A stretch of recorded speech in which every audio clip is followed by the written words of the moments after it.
Friends, so glad you're here. It's about a 2-minute warning, just giving you a heads up that we're about a minute and 45 out. I was gonna see if anybody online can hear me there on Zoom. If you can hear me, can you just kind of wave at me? All right, wonderful. So sound is working. Thank you so much. We're looking forward to getting started. Like I said, we'll get started in about a minute 30.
Friends, I've got that it's a little bit after time, so we're going to go ahead and get started. Oh, y'all look so good. Oh, it's been too long. They say absent makes the heart grow fonder, and it's good to be with you this evening. I hope you're ready to kind of tango. We're going to have a lot of fun with Matthew. Matthew is a little bit like a tango. It is provocative. So be ready and please be unafraid if I'm a little bit provocative. We're going to have some things that I'm going to say that should challenge your sensibilities. The hardest part for you will again be, I need you to forget everything you've ever learned about anything in the Bible and to try to go hear Matthew, because you're going to be familiar with a lot of the stories we're going to read in this, my favorite book in the Bible. And y'all are laughing. Oh, come on. Matthew's amazing. But you're going to be tempted to confuse familiarity with understanding. You're going to read a story and you're going to go, oh, I've heard that story before, and you're going to think you know it. And I just don't want you to miss the way that Matthew tells it, because we're going to understand Matthew first and then put it back in the conversation. But before I get too excited and start just going and teaching right now, I want to take a second and just kind of let you know a couple of house cleaning items and things we do. Do we have any first timers with us tonight? Any people that are new? I see a few around. Yeah, that's wonderful. We did it this morning as well. We're glad. Oh yeah, glad you're here. Absolutely. I'm not going to call you out, have you stand up or that kind of thing and tell us who you are. Nothing like that. We're glad you're here. I just want to explain the format to you a little bit. What we'll do is for about roughly 50 minutes, I'm going to go through a presentation I've prepared for you on the topic. You may have questions as I'm going through it. It's okay, that's perfectly natural. I would just encourage you, jot them down, write them down, put them in your phone. And then at the end, I will stay and answer questions as long as you want to stay. Now, some of you are going to be going to choir or other musical things after this. That's perfectly awesome. Please, when you're done, even if I'm not, you're an adult, you need to go to the restroom, you need to go make a phone call or whatever. Unless you tell me, hey, Brad, I'm upset at what you said, I'm going to assume that you're an adult when you stand up and you walk out. Okay? You got it? Right? So it's okay. But what I want to let you know is that even if you don't get to ask that question, shoot me an email. This afternoon, I got to answer a couple of questions from people that were in the first one that were just awesome. And I enjoy doing that research and looking up that little obscure fact that matters to you that no one else will care about it except Pastor Brad. I want to dig in and go deep and get after it. So it's a lot of fun for me. I also want to call your attention that in this room on February 19th, which is a Sunday morning, we'll be doing another Sunday school assembly at both hours at 9:30 and 11. It's called United Methodism 2.0, the operating system of grace. And I know you'll want to be there and hear that, kind of to get an update on different denominational things, and also to why I think the United Methodist Church is poised to be the best witness to Jesus in the world at this time. Okay? So no high task there. Additionally, we're going to continue this study between now and April 26. But I want you to know that each of the discussions and lectures I prepared can stand on their own. They all build on each other and are useful to have all of them, right? Don't you want to have all of them, right? Less is not more. More is more, right? You want to have all of these. But if you miss one, don't feel like you can't get it, okay? Go ahead and come to the next one. You won't have missed out on important information where you can't do the next one. All of them will be online, but they tend to get posted online at the end of the month. So they tend to put 3 or 4 up at a time is what we've noticed as we do that. There's a few skip weeks. You can write them down now, but I will also inform you of them and send you an email. Ash Wednesday, February 22nd. Obviously, I'll be imposing ashes on people and unable to teach the class at that time. Spring break is March 15th. And Holy Week, I've learned not to do anything other than get ready for Easter and all the prayerful services and preparations. And that's on April 5th. Last class will be April 26th, because I was told during the month of my son's graduation from SMU that if I did anything else at pain of death, I would be in trouble by my bride. And so I've been very clear, not quite that bad, but she's sitting right there. That's Laura, if you don't know Laura. I'm trying to be a good husband and make sure that I celebrate my son's graduation. And of course, I'm looking forward to getting the biggest raise of my life, right? So that'll be great. I was thinking about how to open today, and I was thinking we would do a prayer. And I don't know if you know, and I thought I would use this to just kind of share with you something cool. In the back of our hymnal, at pages 877 and then flip over to 878, there are 2 orders of service. One is an order of service for morning prayer, and one is an order of service for evening prayer. I do these often in my own personal prayer life. I think they're absolutely beautiful. And I thought, what a great way when I have a Bible study that's in the morning and then the evening. Do y'all want to hear the evening prayer, the main one? Doesn't that sound right? Let's open in prayer. Let us pray. We praise and thank you, O God, for you are without beginning and without end. Through Christ, you created the whole world. Through Christ, you preserved it. You made the day for the works of light, and the night for the refreshment of our minds and our bodies. Keep us now in Christ. Grant us a peaceful evening, a night free from sin, and bring us at last to eternal life. Through Christ and in the Holy Spirit, we offer you all glory, honor, and worship, now and forever. Amen. Isn't that beautiful? Yeah, I just love it. I think it's special, so it's there. All right. Well, as we jump in, I'm going to call your attention to the slides, and I encourage you to go ahead and open up your Bible to Matthew chapter 1, verse 1. Okay? We're going to start reading. We're just going to get right in there in this favorite book of the Bible. It's an account of the genealogy of Jesus, the Messiah, the son of David, the son of Abraham. Hold on, friends. Did you hear all that? All right, so it's an account of the genealogy. Now, something I want to point out to you about Matthew is that Matthew doesn't say, I have proceeded to make an orderly account. Right? Do y'all remember that? Who said that? Anybody do the Luke study, right? That's what Luke says, an orderly account. Matthew does not say he's making an orderly account, right? So if you are looking for science, if you're looking for history and dates, if you are looking for other things where you want to somehow think that you can disprove or prove what Matthew is getting on about, you are going to be woefully disappointed with the Gospel of Matthew.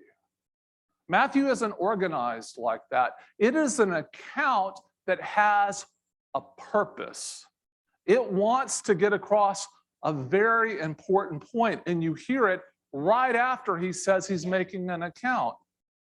It's an account of the genealogy of Jesus, the Messiah, right? He has a title. He is somebody. Now, some Bibles might say the Christ, and I just want to remind you that the words Messiah and Christ are the same words in different languages. We get the word Christ from to christen or to make wet in Greek. So the word Christ, if you think about it, it's like the English word christen is to make wet. To be the Messiah is to be the anointed one who was made wet by putting oil or something on them, right? They're the Greek and Hebrew words for the same thing. And I bring that up because I don't know if you were like me, but as I always tell people, I grew up in the South thinking that Christ was Jesus's last name. Okay? And it's not, it's a title. And it's important because in the Hebrew people's tradition, in the Jewish tradition of how they do kings, who's anointed matters. The anointed one is the king, is the one who gets to rule over them. But here's the thing, friends, in the stories we have throughout the Old Testament, some of which we've dived in deeply to, others we haven't even begun to look at, who's anointed isn't always God's anointed. But who do we know that was physically anointed and is God's anointed?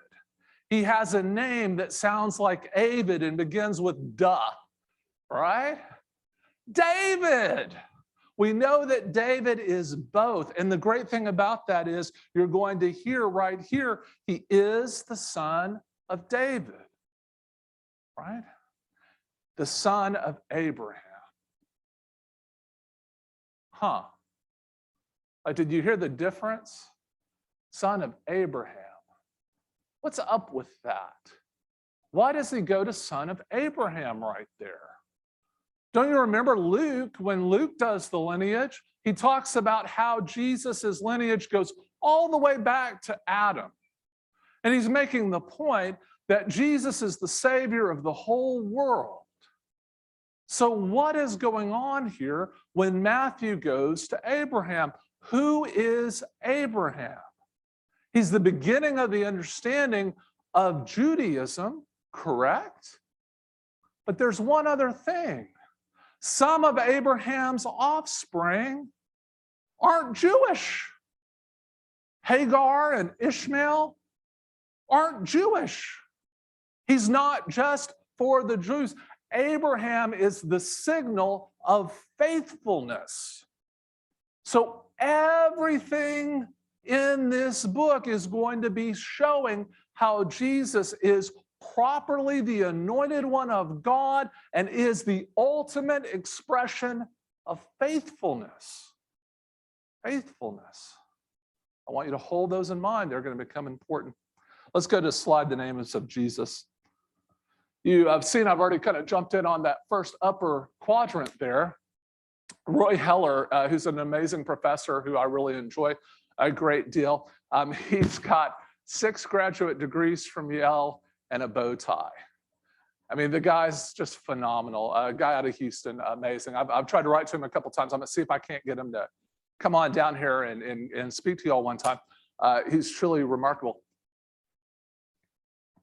The thing about him, he would always say this phrase up here, is that in ancient writings, and I think you could go further than that, say in most intelligible writings, pay attention to what happens at the very first and the very last, okay? So you have your Matthew kind of stopped right there at 1:1. I want you to flip over to the other end of Matthew with me. Let's go look at chapter 28. Does anybody like to do this? You like to read the last pages of the novel, make sure your favorite character doesn't die? They're still there. Am I the only one? I just want you to know it really ruined A Tale of Two Cities for me. Like, no spoiler alerts, but all the cool things happen in the last few pages there, okay? It's real. But if we go down to chapter 28, verses 19 and 20, listen to what it says at the end. Go therefore, okay? Go because you now know that Jesus really is the Messiah, the Son of David, the son of Abraham, right? You see it? Jesus really is these things. So therefore, go and make disciples of all nations, baptizing them in the name of the Father and of the Son and of the Holy Spirit, and teaching them to obey everything that I've commanded you. And remember, I am with you always to the end of the age. So right there, you have what we often call the Great Commission, right? To go and baptize, and the Great Omission, where we're supposed to teach people everything that Jesus taught, and yet we're still working on that one. We're pretty good about, we baptized 119 souls last year, amen? The most since 1992 here at this church. But we're still working on cleaning them up a little bit and teaching them and getting them all in good order, right? So that's still part of it. But I just want to kind of remind you that we have these kind of two bookends. It's a declaration about who Jesus is and then what that means to how we live. It is a book that is going to build our faith. And so I want to walk you through this in the gold box. The Gospel of Matthew is not an unbiased account of Jesus's life or even an orderly account like Luke. Matthew recounts a story to edify believers and inspire non-believers to faith. Matthew's account is designed to build faith. So if you're asking questions that aren't about building faith, don't be surprised when it lets you down. Right? Matthew wasn't designed to be an orderly account. Go to Luke. There are other places in the Bible for that. Matthew is meant to build faith. But it brought me to something as I was preparing these lectures, to something we're going to do every week. The last slide I'm going to give you is going to be, how does what we learn this week build our faith? And so I want this study to be a little bit more life application. So there's going to be 3 points at the end each week about how can you build your faith out of what you've learned, okay? And we'll try it. Y'all give me feedback and I'll see how it goes. Let's go to the next slide, more than names. Friends, the names in this series of genealogies, the recounting of the generations, really deserves its own Bible study.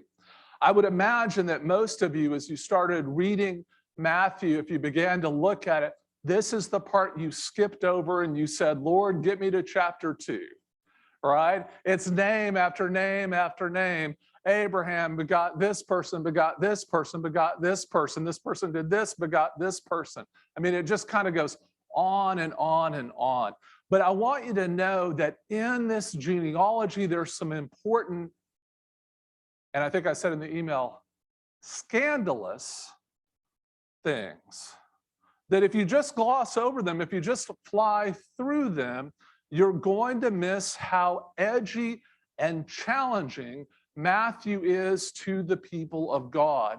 And in fact, I would argue to you that anyone who has a rigid view of legalism, by which there's a set of rules in Deuteronomy that you can specifically follow and adhere to, is going to be deeply offended by the genealogy of Jesus alone, never to mention when we get to talking about Joseph's dream. Okay, we tend to sanitize it because we're much removed from that. We can't conceive of a culture that was ordered in that way. But friends, when I say scandal, it was the kind of stuff that you just do not tell in mixed company and you don't share out of the house. It's bad. All right, so let's take a look. The first thing that you're going to see is something, though, that is benign, right? It's pretty neutral, except it's a bit challenging. You have the claim very clearly made in the genealogy even that Jesus is the Messiah. In the kind of Hebrew time of the first century, when people wrote things down, letters had values that they would add up and would make numbers. And so the number for David is 14. And in the account of the genealogies, this is why Matthew kind of plays fast and loose with the actual sequence of who ruled when, and how he lines out the genealogy, and why I said don't go looking for history there, because the other parts of the Bible are going to contradict it. But instead, there are 14 generations, 14 generations, 14 generations, and 14 generations. Because what he is saying is, he's the son of David, the son of David, the son of David, the one that God promised in 2 Samuel 7 that he would build a kingdom for that would never end and bring God's fullness to the earth. Isn't that cool? And so even through this genealogy, he's shouting that. And then what Matthew does that's quite exciting is he keeps the 14 in each sequence who were faithful. The bad kings, what happens to them? He just doesn't mention them, right? He's making a theological point about what's important to God, not a historiological point to tell you, here's the kings of Israel from the beginning of time. You understand? Okay, and again, test me on it. Go read other things. There are people who think I'm stupid, but it just happens I'm right. Okay. Faithful matters is the second big point that the genealogy brings. Did I mention he's making the point that this is the anointed one of God and that the kings who are not were excluded? But friends, you ready to have your doors blown down? There are Gentiles included in the genealogy of Jesus. How can that be? They're not in the club yet. Like, are you kidding me? He mentions a prostitute. Y'all know what that is? Right. You don't want me to break it down. He doesn't even mention Bathsheba. He says the wife of Uriah, so you don't forget what David did to him. And who was faithful? Uriah. And then you get Ruth. Did I mention she's a Moabite? Boo for anybody who is still here. Y'all are supposed to boo when I say Moabite, right? I mean, oh my goodness. And right there, you're being signaled in loud letters that if you hold a rigid view of Deuteronomy, it's going to collapse on you. He cannot be the Messiah by that kind of definitional understanding that they had, because Jesus fulfills the promises of God in Scripture, yes, but not as expected. And that message comes through loud and clear. And if you don't believe me, go look at Deuteronomy chapter 23 and verse 2. Okay, because there you're going to find out that anyone born of an illicit marriage is not able to enter the assembly of God. And if you're not able to enter the assembly of God, that wasn't like a one-time thing. That means you and all your descendants. He can't not only be the Messiah, he can't even go into the temple courts. How can Matthew be saying this is the Messiah? Friends, any Jewish reader who reads this, who had read Deuteronomy, is going to be, you're nuts. It's crazy. That's all in the part you're going to skip over, right? Right there. It's amazing. And to make worse, to have a Moabite in your lineage is horrific. Thank you for the boo. And yet both are there. Friends, one of the great crises we have in this world and in this life is the dehumanization of others. That really hasn't changed in modern times. We want to draw lines about who's out and who's in, who's got it right and who's checked all the boxes. But the compassion of God revealed in Jesus the Messiah and the faithfulness of the Lord will not be told in such nonsensical ways. So when I said we're going to have to deconstruct a little bit of our understanding, I wasn't kidding. If you got a rule-based, you're in trouble, I'm going to zap you kind of view of God, you have anxiety about the wrong things. God isn't watching your rule following and how well you beat other people down. God is telling you not to walk by another human that's hurting without having compassion and caring in your heart. And that human life is precious. People are precious. If you don't believe me, let's keep reading. Maybe you will as we get further along. Let's talk about the birth of Jesus. We're going to go to the next slide. And here on the birth of Jesus, I painted this out in the Christmas Eve message. I won't assume that everyone was there because some were not. There were other places. It was a good message. Go back and watch it if you missed it. But I am going to kind of give you a general tenor of how to read and understand these. Remember, there's a scandalous dilemma. Mary is with child while being betrothed. And friends, in that culture of that time, that is horrific. Okay? I can't tell you how at risk everyone was. If you don't believe me, please go back, and we just were in Deuteronomy 23. When you're perusing that in the privacy of your own boudoir, step back to Deuteronomy 22. And there in Deuteronomy 22, what you're going to learn is that anyone who had conceived before being married was putting a lot of people at risk. And there were some ways this kind of fell out, okay? So if she had been kind of grabbed by a guy in the city, if she yelled and screamed, it was assumed she would be rescued because she was in the city and other people would have hurt her. So if she became pregnant, then she would be killed, okay? Now, if they were out in the country and nobody could hear her, and you knew who the man was and you knew who the woman was and she had become pregnant, the guy would be killed. Now, if she was betrothed, as she was in the case of Joseph, and he had slept with her a little bit earlier, which is kind of like, why was that okay, or whatever, before the actual marriage was complete, and had decided that she wasn't a virgin, then he could actually send her back as long as he sent 100 shekels to the dad to kind of set things right. I didn't make up these rules, friends, and I don't agree with them. When people tell me they want a first century sexuality or a biblical sexuality, I'm like, you really want to go back to women being property? Like I don't think you know what you're really talking about when you say that, right?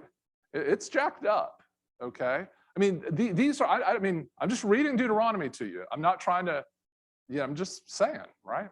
It's in there. And I mean, I'm not even crazy enough to make that kind of stuff up, right? I mean, it's bizarre.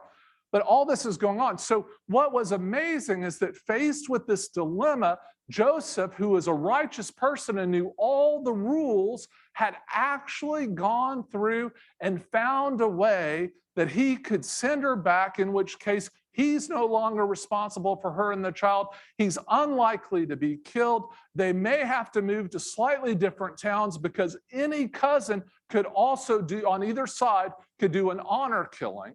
In that culture, it was prevalent in that place. And all of these were possibilities, but it was the best way to quietly handle the matter. And of course, none of us have ever had issues or thoughts or problems or challenges where we spent days and days wrestling through something where finally we get resolved of here's a solution that does the least harm to anyone, right? And it's right in that good night's sleep that the angel of the Lord then appeared to Joseph and gave him an even bigger dilemma. He was informed of who this child was and what this child would do and how he'd forgive every one of their sins. And then what he must do is to take her and to marry her. But friends, don't you understand? By doing that, they can do math. When 6 months after the marriage, the child's born, they're going 1 and 1. Hey, right? Anybody on her side of the family can kill him. There's risk. His position in the community is threatened. He'll at least be scandalously dishonored, and at worst could be excommunicated or kicked out of the community, having to pay people. And again, she could even be put to death, depending on where they determined it happened. But the angel says something that he is going to have to risk everything. Because of course, it doesn't matter how somebody gets pregnant or how the people in need present themselves on your doorstep. If you have people who are in need of compassion and you're going to be the Father of God who's going to raise Jesus, and you don't even understand that it's not enough to clean things up, but you actually have to care about that woman and child, what good are your rules? What good are your laws? Shame on Joseph. I almost said shame on you, but I didn't want to. I'm not quite there yet. I'll start preaching later. But this dilemma is there. Will he follow the cultural expectation prevalent in the law of Deuteronomy? Or will he listen to the angel, risking it all, and follow God no matter what? It's Abraham and Isaac again on the mountainside with the only child. You've been promised all these descendants. God says, give me the life of that child as a sacrifice. And what are you going to do?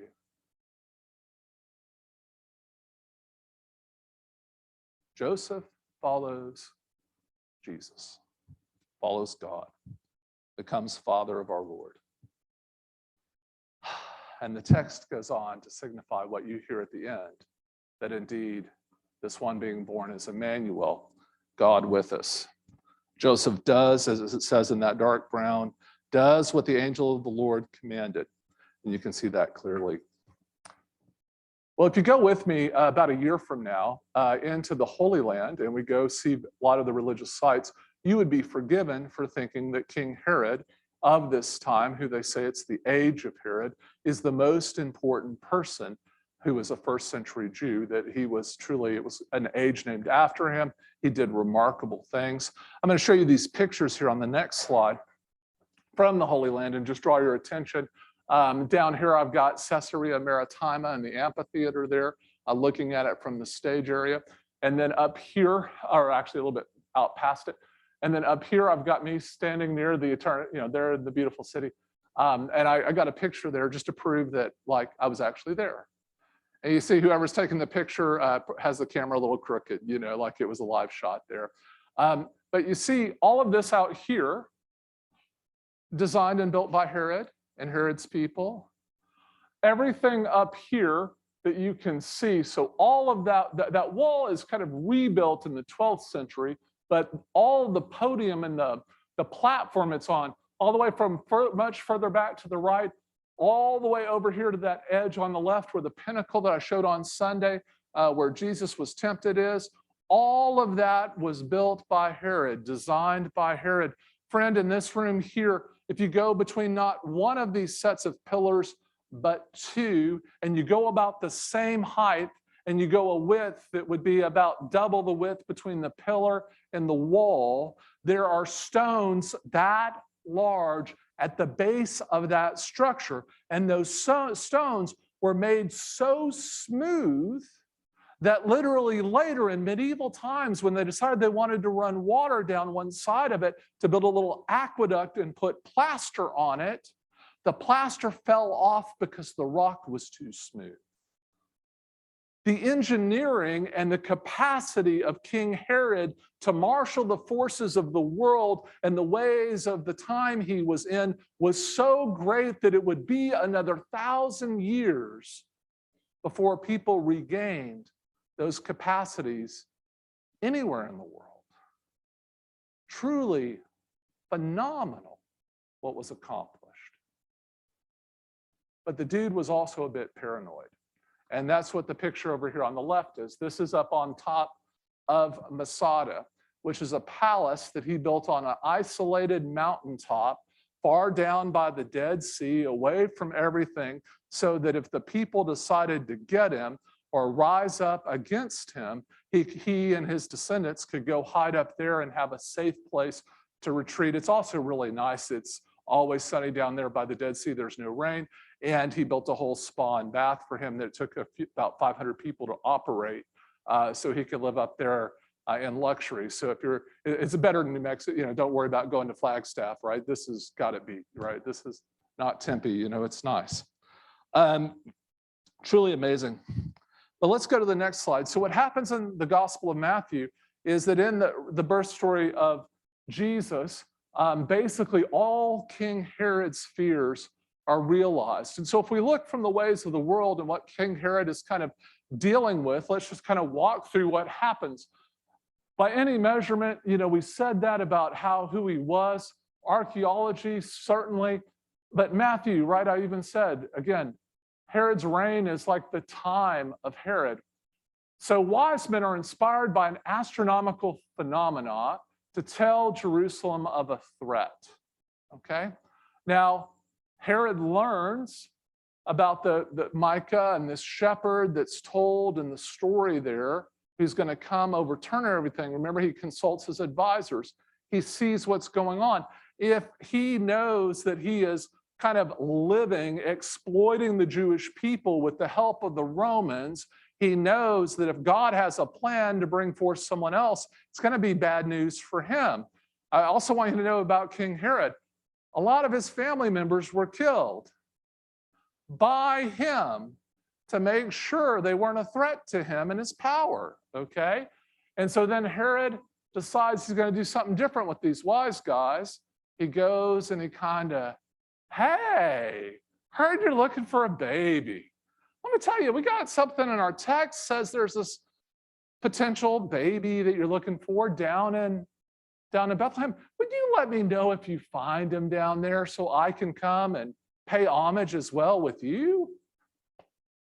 Oh yeah, right? Interesting tack, right? When the wise men do not return, of course, Herod is furious. He realizes he's been had and found out. Herod orders all children under 2 years old in Bethlehem to be killed. So it can't possibly be that this child is still alive. But unbeknownst to Herod, Jesus had gone as a refugee across borders without papers down into Egypt. Okay? So here in this story, we have some really kind of incredible things to kind of understand and undo. The first thing is like, who were the Magi, right? Somebody recently wrote, one of my staff members, a complaint saying that Magi were not astrologers. They were astronomers. And that's got to be like one of the biggest problems I've ever seen written in an email. There is no concept of astronomy in the first century that is separated from astrology. It's just that's this idea of science being something different just doesn't exist at that time. It's what you got about 1,500, 1,600 years left. You need to get to like Copernicus before you get to that. All right. At that time, there's no such thing as astronomy without kind of actively being involved in gods, pantheons, deities, other things. I mean, the thing that is amazing about the story of the Magi is that God chose to reveal the coming of the Messiah to a bunch of people who weren't Jewish. And they got a front row seat at the party. And they followed this astronomical phenomenon. It's a star. But friends, it's not Jupiter in alignment with this. It's not a planet in the right place. It's not a comet passing through. It's not a different star going supernova. That's our problem. For Matthew, it is a supernatural act of God. This book is about salvation, not about history or science. And they were led by God to the spot of the baby. I can't believe how that's not enough for people. It gives me chills every time I say it. How phenomenal. They didn't see the world like we do. They describe it differently. But oh, friend, should we open our mind to rereading this story through the divine It's so much more than the powers of that world could muster. And all the evil of King Herod combined. Let's look at the next slide. The divine action of God prevails even despite all of Herod's efforts. And there's so much here. God reveals the birth of the Messiah, even to these Gentile wise men from the east.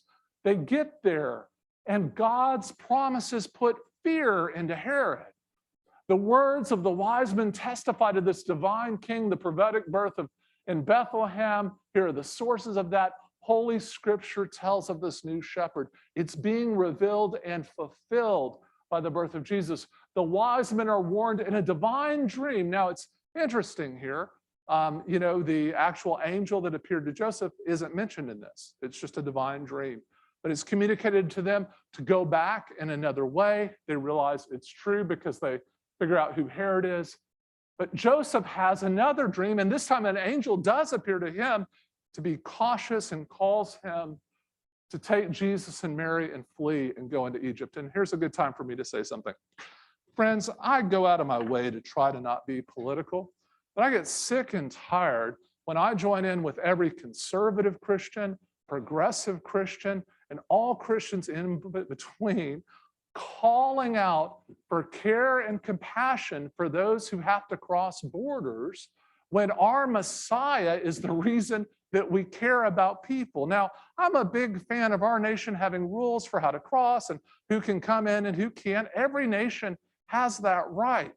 But when both parties of this country and administrations of different ilks separate children from their parents and put people in cages, I can't help but think that once again they are slaughtering the innocents and torturing the Messiah. It's wrong. It's not politics. It's morality. It's biblical morality. Okay? And I think both parties have a lot to account for on this. So if you're in a party, go fix them for me, okay? Let me know how I can help. But I'm trying not to be political, but golly, if we don't think that's wrong and that humanity matters and decency and common kindness are important, where's our starting point? We can't come close to following Jesus because it's all Jesus is about. It's all Matthew is trying to make the point of. He is trying to build our faith enough so that we approach the people in our life with the compassion that God lavishes upon us. This whole book where people either take risks in love or they don't. And so here we have this angel then appears after Herod's death, again in a dream. If you come across somebody named Joseph who has dreams and says an angel keeps appearing, I mean, here in this, there's only 4 angel appearances in the whole book of Matthew, and 3 of them are for Joseph. Pretty impressive. He gets some divine help, right? But here we've got Jesus' family flees to Egypt. Herod's wicked plot is even blessing because it reveals that indeed it fulfills Scripture. And then here the angel appears again. It's an amazing, amazing story. But it makes an important point that indeed good always wins. It's God's world. God is going to win. I mean, like, spoiler alert, friends, I've read the whole Bible. I know how it works out. So does Matthew, and that's why he's shouting it at us. There's this little passage that's next that also explains part of one of the prophecies being filled. It's kind of an odd one, though. It says he will be called a Nazarene. And so let's go to that next slide. Here in it, it's kind of a funny thing. This prophecy does not actually come from a specific source. But what's fascinating about it is when you read it carefully as you get to that point, I want you to notice that it's the only time he says the saying of the prophets, plural. Kind of fascinating, right? And then he gives a saying that isn't actually one for one in anywhere. I give you the sources which I think it's from, and I encourage you to kind of look at that. But the thing that's kind of, I've already explained to you that Jesus is going to fulfill all the prophecies of God, all the kind of promises that God has given, but not in a way that's expected. You see, what's expected is somebody to come be the new super Herod. He's going to be Herod, but stronger, because he's actually going to get rid of the Romans and then build even more cool stuff. But instead comes a king who is a suffering servant, described by Isaiah, described by the prophets, brought forward in Zechariah.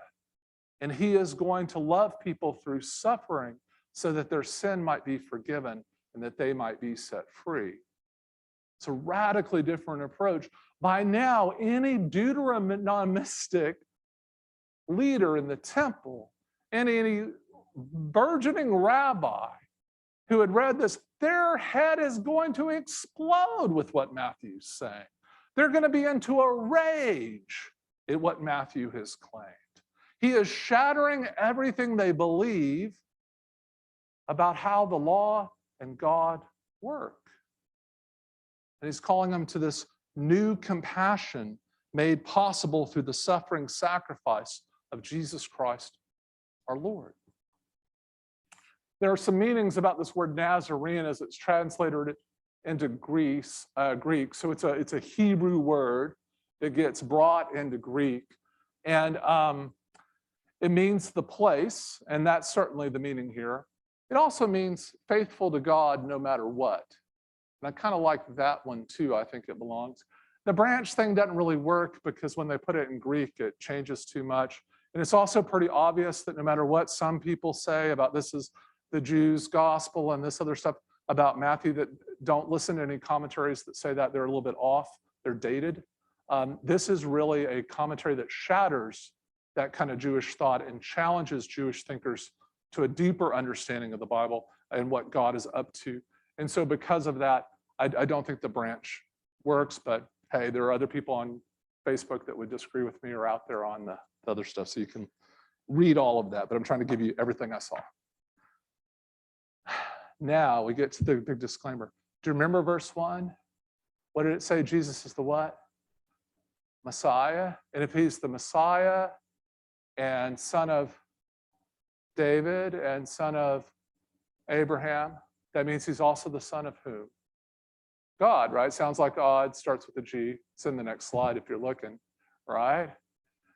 And in case you were doubting it, in case you missed Matthew chasing a fly with a sledgehammer to get the point across, you're going to get it times 10 in Jesus's baptism. It's different. Oh, go to the next slide. I'm sorry. Just to be clear, Jesus is the Son of God, right? You have John the Baptist has a ministry of baptism and proclamation. He is the one who comes before proclaiming, repent, for the kingdom of heaven has come near. He is fulfilling the prophecy of Isaiah. He is Elijah preparing the way for the Lord. He will baptize you. He tells them, Jesus will baptize you with the Holy Spirit and with fire. I'm not even worthy enough to untie his sandal. It's pretty dramatic. And he will separate, this is my favorite one, he will separate the wheat from the chaff, right? Do y'all know that expression? All y'all have a chaff chamber out behind your house, right? Where you can do that, a little mill. And what you do is you have to trample the wheat to get it to crack open. And what happens in that ancient way is the wheat kernel falls out, and then that stalk and all the non-good stuff left over is there and can be taken, and you gather that and you bundle it up and you either burn it or you've added into some other things to be stuffing for livestock, and you put it out there. But all of that wheat, you gather it up and you use that for making useful things like bread, right? So it's separating the wheat from the chaff. There's this awkward negotiation where John the Baptist doesn't want to have to do the baptism of Jesus. And again, I preached that sermon just recently, but Jesus kind of interrupts and explains that you have to kind of do this now because it is the proper way to fulfill all righteousness. Because he is the Son of God. And he is going to take baptism and make it something more than John the Baptist can imagine. Now, we're not simply going to baptize to be forgiven of sin, it's one thing that happens. We're going to be baptized so that we can be born into a new life of being followers of Jesus. Us, are literally going to have the opportunity to become daughters and sons of God. Everything's changing. It's beautiful. It fulfills all righteousness. And in case you doubted, we have a full theophany. Now, the word theophany is a $10 word for a 10-cent term. It just means a time when God shows up. God is fully present. And here we have the Spirit of God descend, and Jesus sees him, the Spirit, like a dove, descend and lights upon him and lands on him. Right? Now, we don't know if other people saw that or not. The text here doesn't tell us. And then the other beautiful part is that we know that the clouds have parted. And in case we wondered, well, was Jesus just seeing something and not everybody else? And it says, what does the text say? It says it beautifully. A voice from heaven proclaims, "This is my Son, the beloved, with whom I am well pleased." Jesus. All you need to know. See, Matthew is building faith.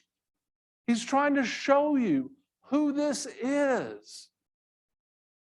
Right? Don't let the other stuff trip you up. I would hate for you to miss the view. So how can we build our faith from this, right? Pastor Brad's giving you all this Greek and Hebrew and other stuff, and like, how do we kind of make hide nor hair of this? More than just a proclamation of who it is. Let's go to the last slide here, faith building from the text. The first thing to kind of learn of this is that what I said earlier, that spoiler alert, the whole narrative arc of human history is the revelation of God's grace through a specific people. At the right time, in the right place, the grace of God has been fully revealed in Jesus. That means that what you know in Jesus is enough. Nothing else I said really matters. Jesus is sufficient for your salvation, sufficient for your life, sufficient for you to try to figure out how to have compassion in this crazy, jacked up world. Okay? The second thing, divine power defeats worldly power always. Always. And friends, this is a good thing. Divine power beats worldly power always. Okay. And it's important that we hold on to that, because there's times when it feels like it doesn't. There's times where all of us are tempted to give up hope.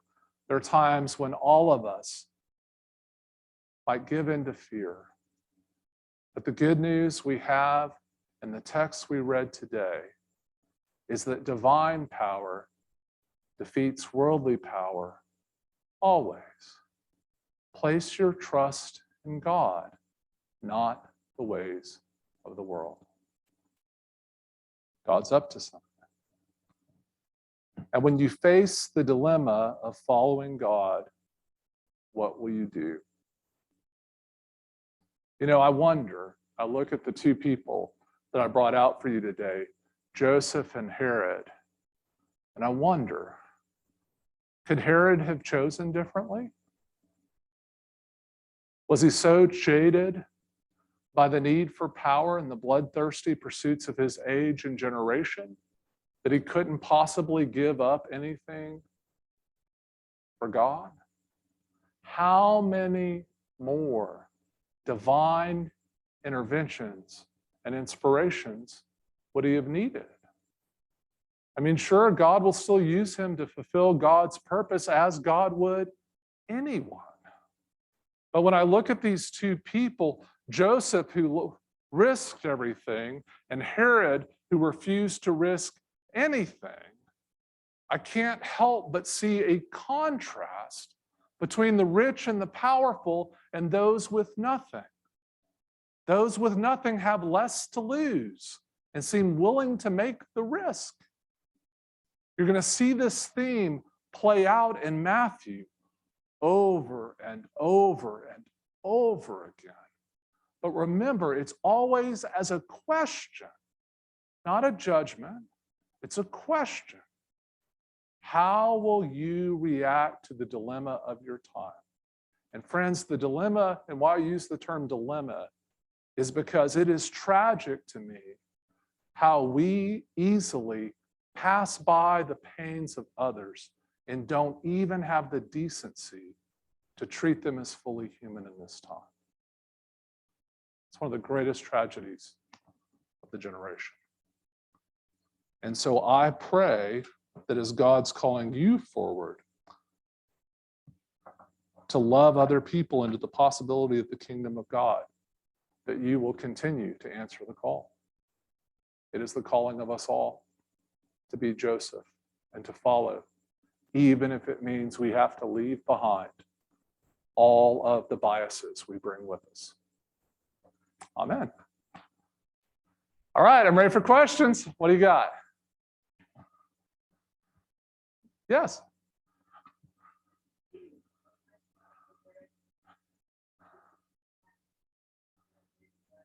Uh-huh. Yes, yes. Right, so let me read I'm going to repeat the question so people on Zoom can follow with us. So she's asking, when the Magi go to Herod, it says that Herod was troubled and all Jerusalem with him. So why was all Jerusalem with him troubled? Here, I want you to think, I don't know if you know a little Russian history, like if I say Ivan the Terrible, I mean, you think of a despotic ruler who has a lot of power, and anytime he's going to do something, everybody around him were troubled. Or maybe let's go to English history, like Henry VIII, right? Every time Henry VIII had somebody that wouldn't produce, they all got nervous in the household because he's going to kill them. You know, I mean, it was bad. So like, I think that it's that kind of statement. He ruled by fear. He ruled by power. And people who ruled by power and tyranny tend to create fear in those around them. No, they didn't. I mean, the birth of Jesus, some would rejoice and some would be fearful, but they were troubled because of Herod. Let me say this right. You might be onto a more interesting interpretation of it, but the majority of people from reading it in Greek would say it's really that the point of those articles is to say that Jerusalem is troubled because Herod is troubled. There's a causality to it. That's right. If mama's not happy, nobody's happy, right? That's right. That's exactly what that is. Great question. Great question. Yeah.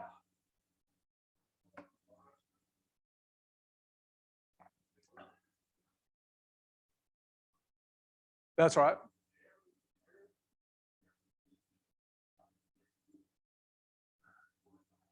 See, the text doesn't do it. So the question is they went to Egypt and stayed in Egypt until Herod returned, till Herod was dead, and then they returned because the angel appears in a dream to Joseph. Did Herod ever think he had been successful? And the answer is we just don't know. There's nothing in the Bible or other sources that would give us a guidance to that. And in fact, what you're going to see is that when we're looking at the early life of Jesus, I would say anything from the time of about 12 to 30, we're really disappointed. But I want you to be clear, it's not because they didn't want to tell us what he was like when he was a teenager and he's, you know, that's a bunch of nonsense. Remember, the writers of the Gospels, the writers of the letters that make up most of our New Testament, they had experienced something through this person they knew that was so amazing that they wanted to tell us everything about the resurrection of Jesus Christ. Okay, so everything they do is to get you as quickly as possible to what Jesus teaches and says, and then the story of the amazing resurrection and what it means for who Jesus was. And so what they're trying to do is just move you to what they do. And so what they don't do is they don't spend a lot of time talking about parts of Jesus' life they don't know anything about. They try to talk a lot about from 30 when he entered his adult ministry, and many of them were serving with him in Capernaum, as you'll see in Matthew, through to the end of the crucifixion and resurrection. And that's where we hear most of the stories. And then, of course, the ascension in Matthew. But great question. Great question. I want to add another little question in here. I got asked at the early one. Do y'all mind bonus points here for? It was really cool. Somebody asked me, I made that point about the angel did not appear in the dream to the wise men. And she asked, were there any times in the Bible and other places where angels appeared to non-Jews? Like non-faith, I thought that was what a great question.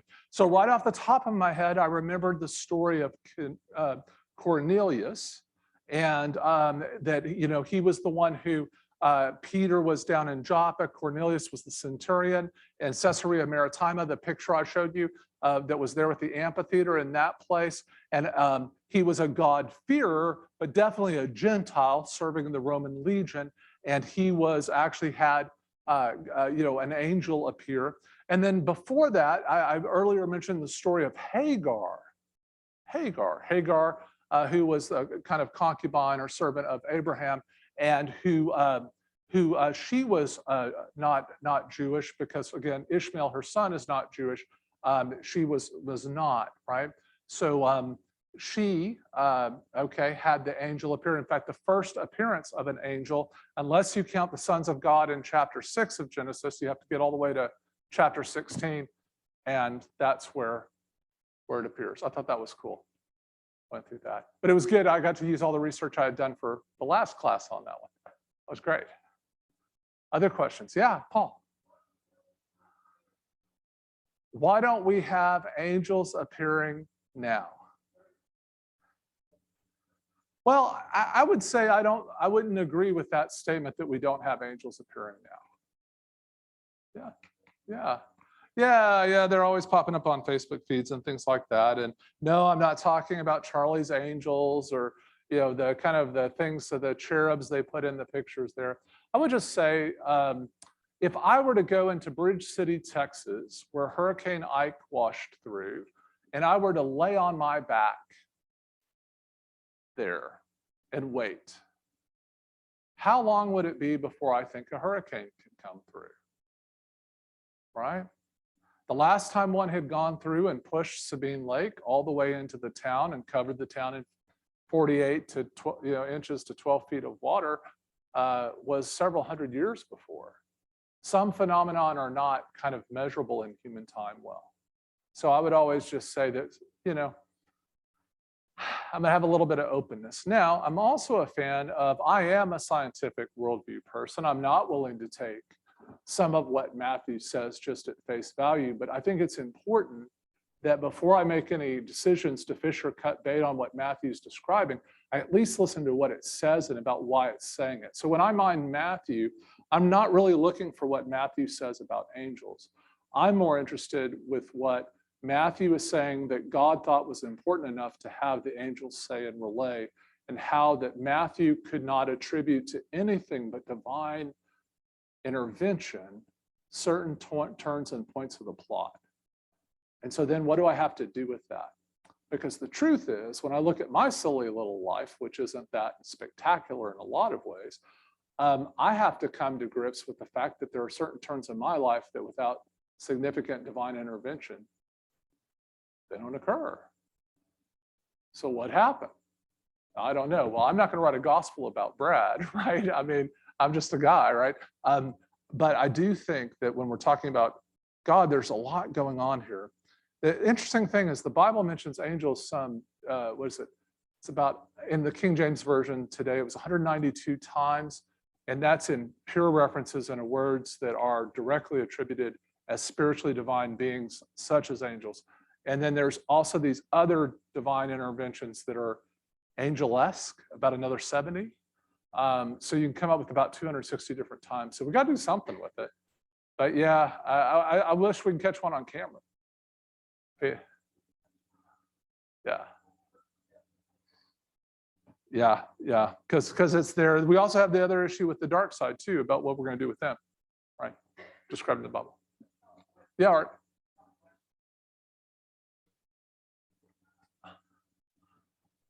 Oh, yes. Yeah, so he asked me not a question for those on Zoom, but he wanted me to go over point 1 under faith building from the text one more time. And it's that the narrative arc of human history is the revelation of God's grace through a specific people. At the right time, in the right place, the grace of God has been fully revealed. Okay, so I believe that Matthew is making the point for us that at the right place, in the right time, to a specific people, God's will is being made fully known. I mean, think about it. I mean, if I'm looking at world history, when am I going to kind of land? Maybe America, World War II would have been good to take the Christian faith everywhere. Yeah, they're pretty powerful at that point. They just, boy, we got nukes. Nobody had them. What a great time to spread the gospel. Maybe I'd be the Chinese. They just kind of endure everything, right? I mean, like they've had a contiguous single culture for 6,000 years that's recognizable. Like that, I mean, what they wrote 6,000 years ago, they can still read.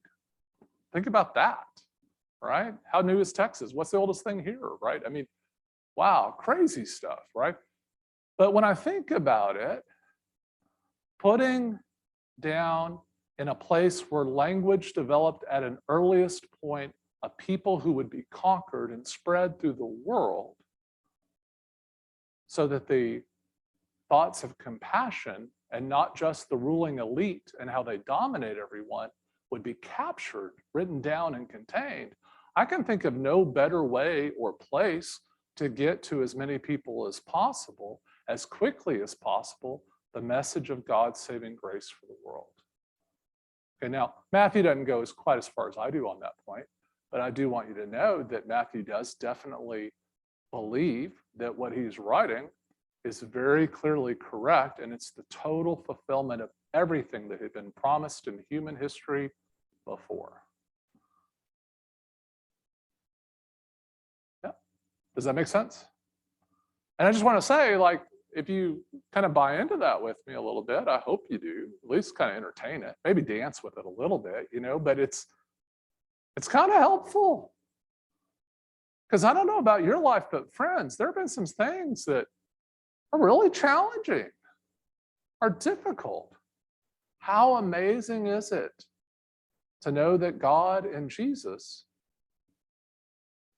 is at the right time, in the right place, doing something bigger and more important than any of us.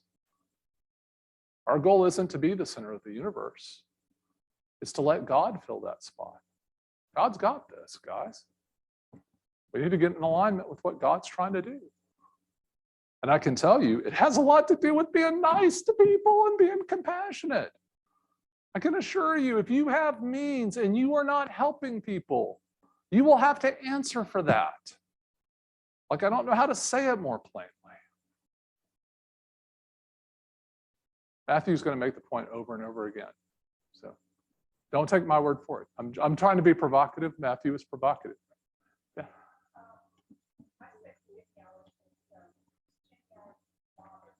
Uh-huh.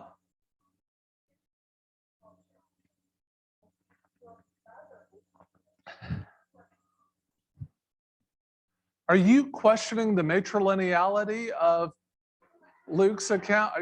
His account? Good. Somebody else did earlier, and I looked it up. Okay. So why does Matthew?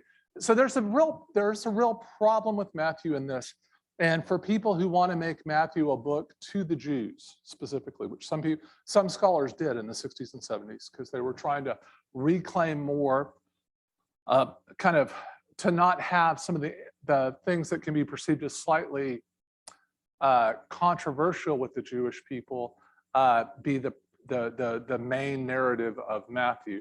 But the problem with that is this, and it's what you point out, the matrilineal problem. That means is it should be passed through the mom. So Luke gets this better, because Luke is all about Mary. What's interesting about Matthew, Matthew really focuses on Joseph, and it would cause a pain in the brain for later rabbinical scholars. But I would say what was fascinating at the time of when you try to date when Matthew's written, you have to kind of make a lot of decisions that become problematic. So here's the problem. While Orthodox Jews would claim that the matrilineal understanding that it's passed through the mother is really simply plain and observable in the Torah, right? So Hagar is a great example. Mom's not with the blessing of God, fully by God. Ishmael doesn't become a Jew, right? The right child becomes Jewish, right? It's passed through the mom, and that the blessing was for Abraham and the right mom, right? Abraham and Sarah, right?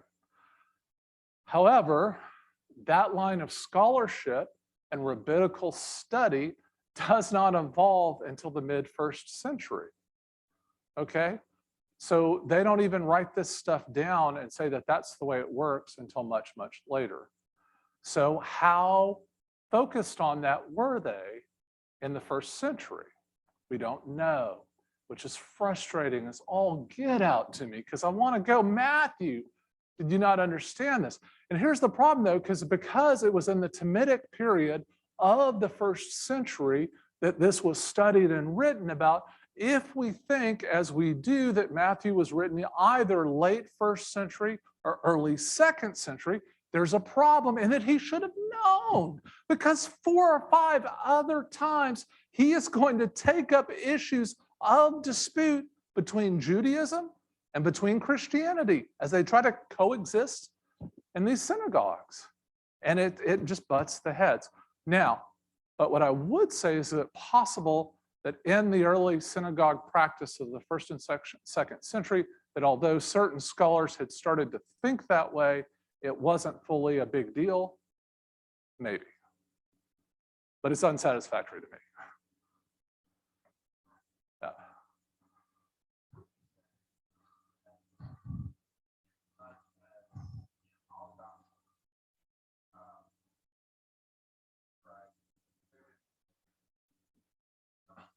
Right. Uh-huh.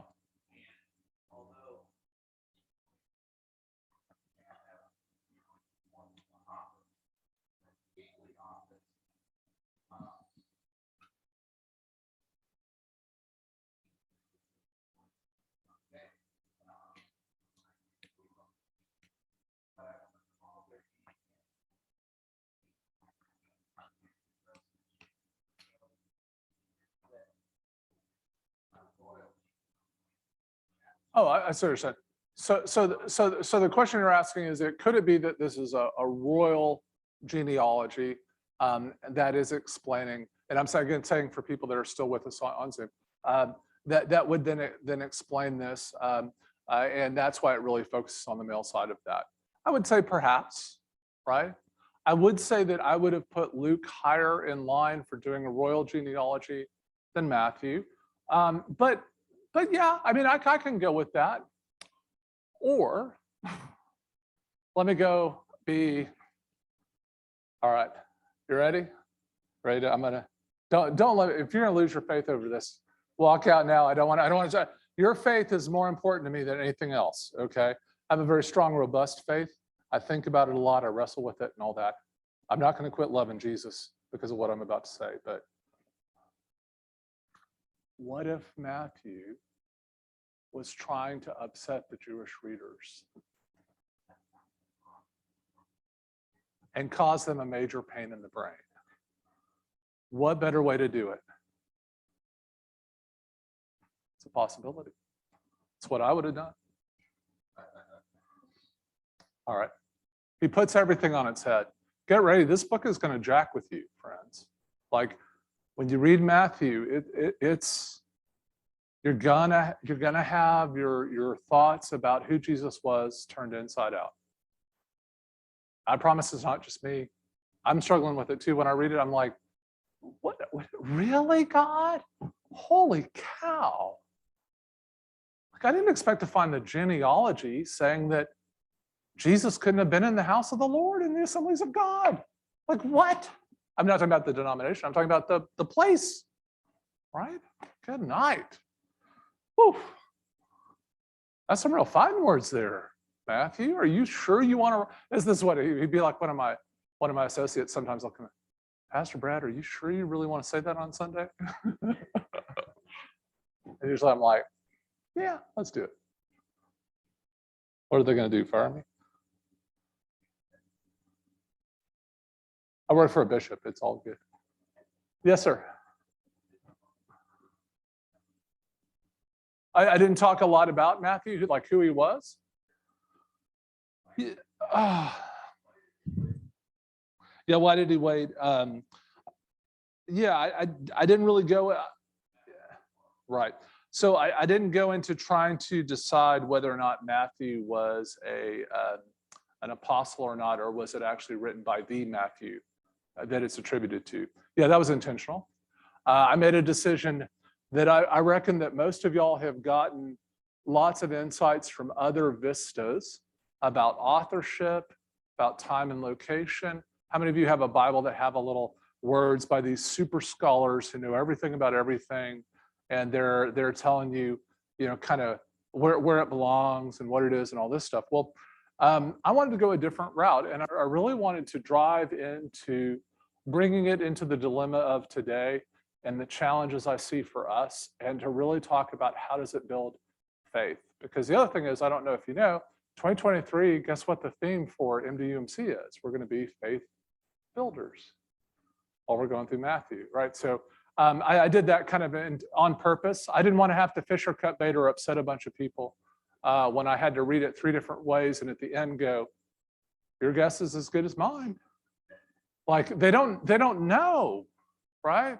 I tend to want to place Matthew in an earlier scholarship, and it's out of a real bias I have.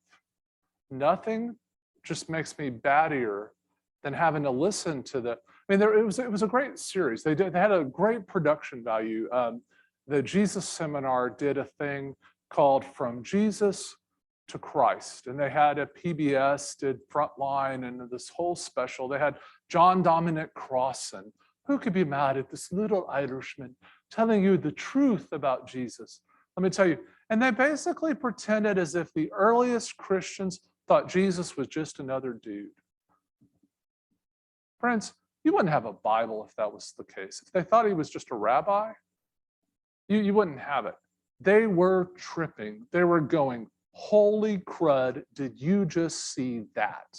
I've been to places that have been in observance since the time of Jesus. They hallowed the ground he walked on. Okay? They were trying to wrestle with, Paul's question, what do you do when an angel does show up? And when something crazy does happen? How do you put it back in your brain? It changes everything. Everything. And they were trying to deal with, what do you do with that? And so that's why I tend to put Matthew not that far after Jesus. People, because of some of his talks it seems very convenient that when you get Matthew, he just has Jesus say things that would be very helpful to Christians in certain circumstances, right? I'm more of a fan of to say that there was definitely an oral tradition that went through a real shock. So some people will create a whole set of theories, and I can put it on a chalkboard for you. And there's this theory about Quella, and that will then walk into this theory of how the books were written, and who had what first. All of them will say they had Quella and whatever book. A lot like today, the modern scholarship will tend toward Matthew. I just say be careful with that. But I would wonder, is that really the Occam's razor? Is that really the keep it simple, stupid? I mean, what we found of anything in the most recent times is that oral traditions are incredibly reliable. I mean, they found Troy, for goodness sakes. They went out and they found Anso Meadow. If you don't know what that is, it's a Viking settlement in North America where nobody was supposed to have gone from Europe, right?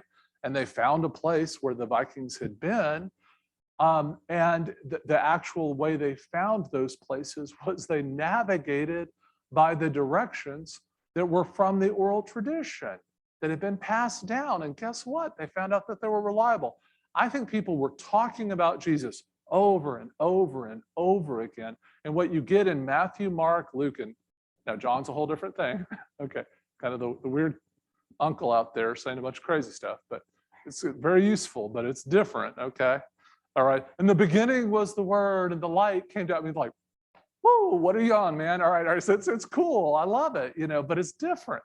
But when you focus in on these books, I think these three especially, you're hearing the story that was told over and over and over again in every trail, in every place, just like we get in Luke, where it captures that little bit of those disciples on the road to Emmaus and how they're retelling the story and retelling the story and retelling the story. And what had happened was on all these different trails and all these different paths, just like what happened with y'all would be retelling the story of tonight to all these different things. And over time, it just kind of morphs into slightly different variations.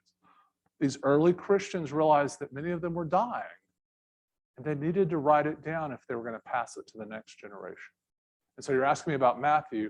That's where I think the Gospel of Matthew emerges out of it. I believe it was an oral tradition and that they actually had Mark in front of them, and it was late. But you didn't ask me to fish or cut bait, but I did. But I tried to avoid that in the intro because I don't think it's important. I think what it says about God and what it says about faith is Matthew's stuff. And that really doesn't matter when or who. It's not unhelpful, but it's distracting, in my opinion. And it might lead you to end up like Bart Ehrman's, an atheist, right? And your faith is the most important thing to me. I'm your pastor, right? I have faith, I want you to have faith. You see? But for people who aren't as academic, some of that stuff can get a little cumbersome. So that's why I don't even go into it. All right. Also, too, y'all give me only 50 minutes. I mean, y'all give me 55. Oh, almost an hour extra. I'll keep going. I'm excited to see y'all. If you haven't, we're gonna get together again next week. I'm gonna keep going. Half an hour, 20 minutes.